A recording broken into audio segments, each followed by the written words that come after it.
Assalamualaikum warahmatullahi wabarakatuh. Selamat pagi anak soleh dan soleha. Apa kabar semuanya? Hari ini kita akan belajar tentang kisah keteladanan Nabi Syuaib alaihissalam.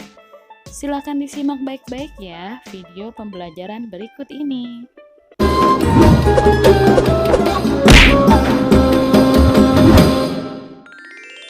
Kisah Ashabul Aikah, kaum penyembah pohon pada zaman Nabi Syuaib. Kisah ini disebutkan beberapa kali dalam Al-Quran. Salah satunya pada surat Asy-Syu'ara ayat 176 hingga 191.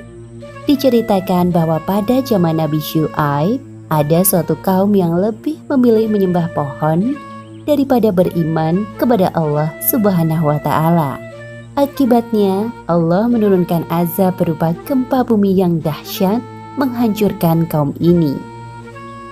Nabi Syuaib alaihissalam diperintahkan Allah untuk berdakwah kepada suatu kaum yang tinggal di daerah Madyan, sebuah kawasan di antara Hijaz dan Syam.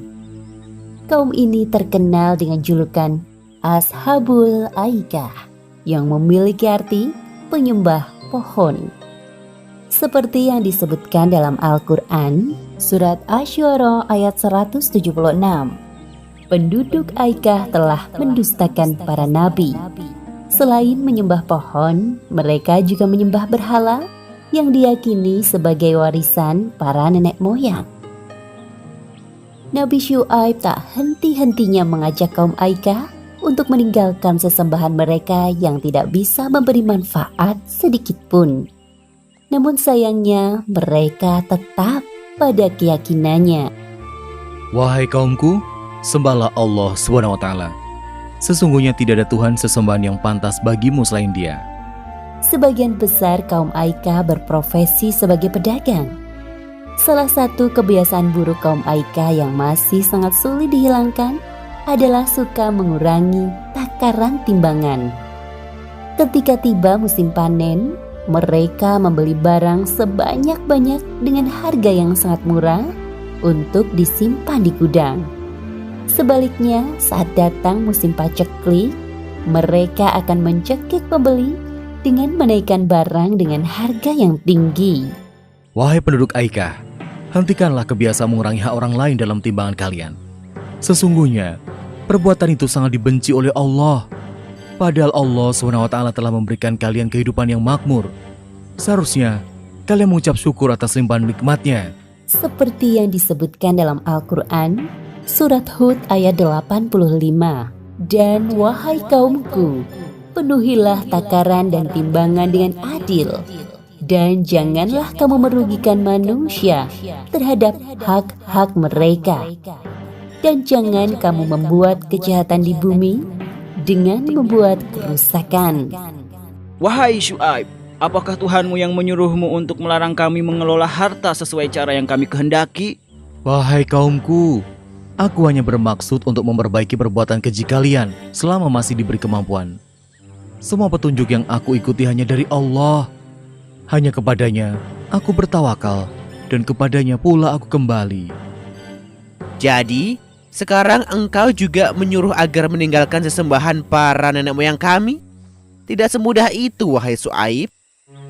Wahai kaumku, sesungguhnya aku lebih khawatir kepada kalian. Jika kalian tetap tidak mau beriman kepada Allah, Allah akan menimpakan azab yang pedih. Ingatkah kalian siksaan yang ditimpakan Allah kepada kaum Nuh, Hud, Saleh, bahkan kaum Lut, nenek moyang kalian sendiri? Apa yang engkau bicarakan, wahai Syuaib? Itu hanya cerita dongeng pengantar tidur yang sulit kami percaya. Mendengar hal itu, Nabi Syuaib merasa sedih. Beliau terus memikirkan nasib kaumnya yang sangat sulit untuk diajak berbuat kebaikan. Namun begitu, beliau tidak putus asa. Nabi Syuaib terus berdoa kepada Allah agar kaumnya segera diberikan hidayah. Ya Allah, bukakanlah pintu hati mereka agar mau mengikuti ajaranku. Di antara kaum Aikah yang menentang ajaran Nabi Syuaib, ada sebagian orang yang mulai menyadari kesalahannya. Sepertinya apa yang dikatakan Nabi Syuaib itu ada benarnya. Ya, aku juga merasa begitu. Apa sebaiknya kita tinggalkan saja berhala-berhala itu? Lebih baik kita datang menemui Syuaib agar mendapatkan pencerahan darinya. Tepat sekali, ayo kita menemuinya. Ketika kaum Aikah mengetahui ada sebagian dari mereka yang mengikuti ajaran Nabi Syuaib, mereka sangat marah. Mereka sengaja menghalangi orang-orang yang menuju rumah Nabi Syuaib.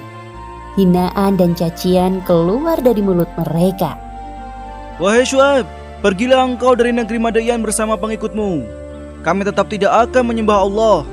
Jikalau benar engkau seorang Rasul, maka mintalah kepada Allah menurunkan azab itu. Hahaha. Kedengarannya sangat mustahil, bukan? Seperti yang disebutkan dalam Al-Quran, Surat Asy-Syu'ara ayat 187. Maka jatuhkanlah kepada kami gumpalan dari langit, jika engkau termasuk orang-orang yang benar. Perkataan itu menandakan kesombongan kaum Aikah. Mereka lupa bahwa Allah Maha Kuasa atas segala sesuatu. Sesungguhnya Allah SWT lebih mengetahui siapa yang berdusta dan azab bagi para pendusta. Wahai kaumku, sebelum terlambat, mohonlah ampunan kepada Allah, kemudian bertaubatlah. Sungguh, Allah SWT Maha Pengasih lagi Maha Penyayang. Kemudian Nabi Syuaib dan pengikutnya meninggalkan negeri Madian. Beberapa hari setelah kepergian Nabi Syuaib dan pengikutnya, terjadi keanehan di langit. Awan biru berubah menjadi hitam, bergulung-gulung dan bergerak perlahan menaungi negeri Madian. Awan hitam itu menimbulkan hawa panas yang menyengat sampai ke ubun-ubun. Kaum Aikah mengeluh kepanasan. Terdengar suara guntur menggelegar dan disusul dengan gempa yang dahsyat.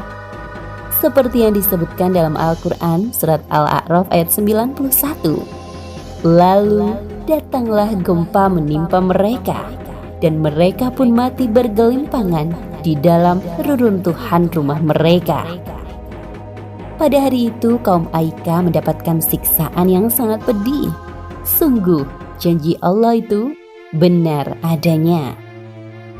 Demikianlah kisah Ashabul Aikah yang mendustakan Nabi Syuaib dan tidak percaya akan azab dari Allah. Beberapa pelajaran yang dapat kita ambil dari kisah ini, diantaranya, pertama, jangan suka berbuat curang. Contohnya dengan mengurangi takaran dalam timbangan, karena perbuatan tersebut termasuk bentuk pencurian. Kedua, jangan sekali-kali bersikap sombong, apalagi mengatakan hal-hal buruk yang dapat membuat Allah murka. Bisa jadi hal tersebut dikabulkan oleh Allah Subhanahu wa Ta'ala. Wallahu a'lam bishawab.